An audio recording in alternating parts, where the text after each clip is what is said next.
آپ سبھی کی خدمت میں میرا آداب۔ دوستوں میں بول رہا ہوں محمد خورشید خان اردو ادب سے۔ آپ دیکھ رہے ہیں اپنا چینل اردو ادب۔ دوستوں، ہم آپ کے امتحان UGC نیٹ اور MA اردو انٹرنس کے لیے اور دیگر جو اردو کے امتحانات ہیں سبھی کی تیاری کرا رہے ہیں۔ ہم آپ کو نئے سلیبس کے مطابق نیٹ کے لیے جو بھی ویڈیو اپلوڈ کر رہے ہیں وہ آپ کے امتحان کے لیے بیحد فائدہ مند ثابت ہوں گی۔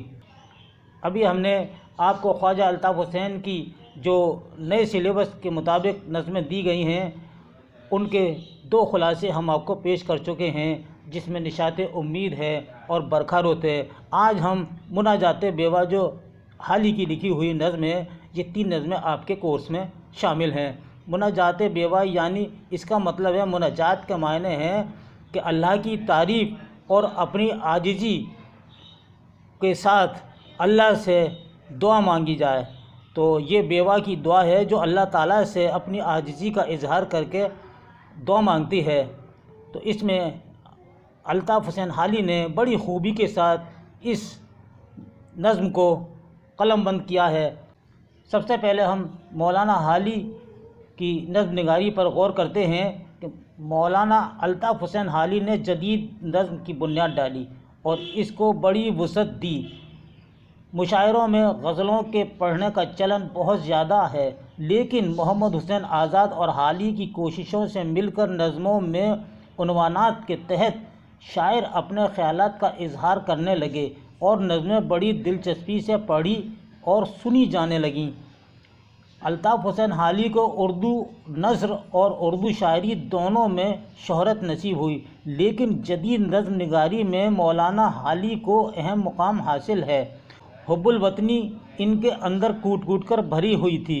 حالی خالص ہندوستانی شاعر ہیں، انہیں اپنے وطن سے بےحد محبت ہے۔ ان کی نظموں میں انسانی ہمدردی، دل سوزی، سنجیدگی اور زبان کی سادگی پائی جاتی ہے۔ برکھا روت، حب وطن، مناجات بیوہ، شکوہ ہند، چپ کی داد، مدرسۃ العلوم علی گڑھ، مناظر رحمہ انصاف، مد و جزر اسلام اور نشاط امید ان کی بہترین اور مشہور نظمیں ہیں۔ سر سید احمد خاں کی فرمائش پر لکھی جانے والی نظم مد و جزر اسلام، جس کو مسدس حالی کے نام سے بھی مشہور ہے، اس نظم میں حالی نے طویل نظم مسدس میں اسلام کی عروج کی داستان بیان کر کے موجودہ حالات سے اپنی قوم کو عبرت حاصل کرنے کی تلقین دی ہے۔ یہ ان کی طویل نظم ہے، ہمیں یاد رکھنا ہوگا اور اس نظم کو آپ لکھ لیجئے گا۔ اس پر بہت زیادہ سوالات آتے ہیں، اس کو ضرور آپ لکھ لیں۔ اس نظم میں حالی نے شاعر کو ایک نیا موضوع دیا اور پھر شاعری کو عوام تک پہنچانے کا ذریعہ بنایا۔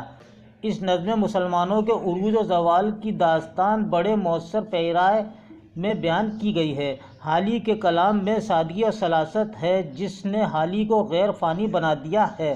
اس کے علاوہ انہوں نے بہت سی حقیقت پسند نظمیں لکھیں اور انہی کی طرف زیادہ توجہ دی اور نیچرل شاعری پر مبنی اپنے جذبات کو شاعری میں شامل کیا۔ حالی کی نظموں نے اردو شاعری میں نئی جان پیدا کی ہے۔ الطاف حسین حالی نے جدید اردو نظم کو باقاعدہ عروج تک پہنچایا۔ ان کے یہاں عقل و جذبات کا ایک خاص توازن ملتا ہے۔ ان کے کلام میں جوش نہیں ہے۔ حالی کے یہاں مشکل پسندی بالکل نہیں ہے۔ وہ جو کچھ کہتے ہیں، لکھتے ہیں، وہ نہایت آسان اور سلیس زبان میں اظہار کرتے ہیں۔ جدید اردو شاعری میں مولانا حالی نے اپنی نظموں سے وطن کی محبت کو بڑے اچھے اور خوبصورت انداز میں بیان کیا ہے۔ ان کی نظمیں خاص و عام میں بہت مقبول اور اہم ہیں۔ برکھا روت اور حب وطن نظموں نے حالی کو زندہ جاوید بنا دیا۔ اردو ادب میں حالی کا مرتبہ ہمیشہ بلند رہے گا۔ انہوں نے اپنی نظموں سے اردو شاعری کو بلند مقام پر پہنچایا۔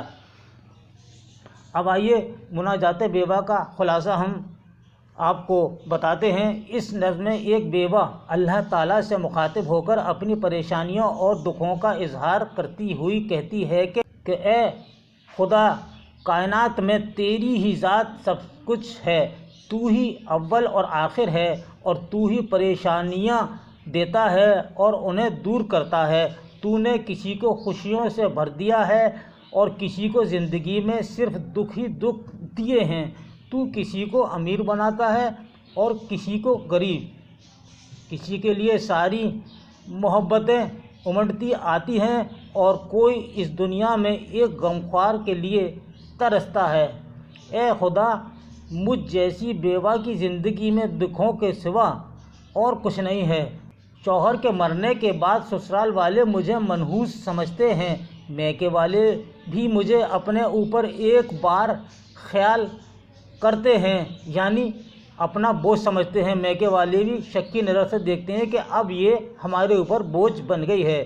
اکثر ایسا ہوتا ہے کہ جب کبھی لڑکی جوانی میں بیوہ ہو جاتی ہے تو میکے والوں پر بھاری پڑتی ہے۔ تو یہ بات حال ہی نے اپنی نظم میں لکھی ہے۔ سماج میں اب میں کسی طرح کا کوئی میک اپ بھی نہیں کر سکتی، کیونکہ بیوہ کے لیے سماج نے ہر خوشی اور بناؤ شنگار چھین لیا ہے۔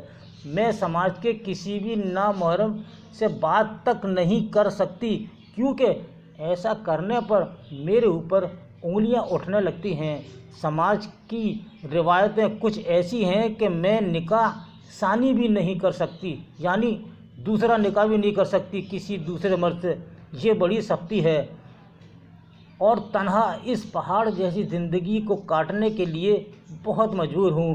میرے چال چلن پر لوگ اب اس طرح سے نظر رکھتے ہیں کہ جیسے بیوہ ہونے کے بعد میں اب بد چلن ہو گئی ہوں، حالانکہ میں نے سماج کی رسموں کو نبھاتے ہوئے سب کچھ چھوڑ کر خود کو ایک خول میں بند کر لیا ہے۔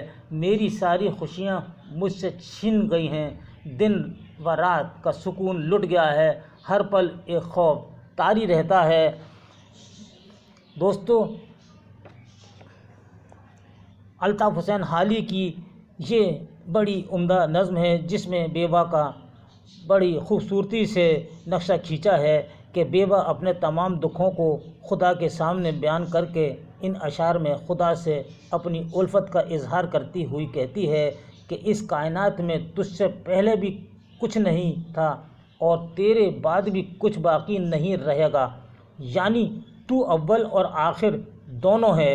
مجھ سے دنیا فانی میں ویسے تو کسی کی محبت نہیں مل پائی ہے، مگر میرے دل میں بس یہی ایک آرزو ہے کہ مجھے تیری محبت نصیب ہو جائے، اور اے خدا تو مجھے کبھی نہ چھوڑ، میرے دل میں تیرے سوا کسی کی دھن باقی نہ رہے، تیری ذات کے سوا اس کائنات کی ہر ذات کو بھول جاؤں۔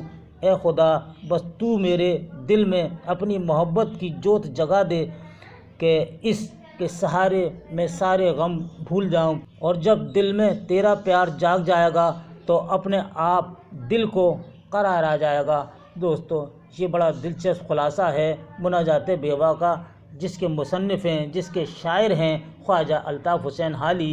امید ہے یہ خلاصہ آپ کو پسند آیا ہوگا۔ اس کے ساتھ ہی اپنے بھائی محمد خورشید خان کو اگلی ویڈیو تک کے لیے اجازت دیجیے۔ اللہ حافظ۔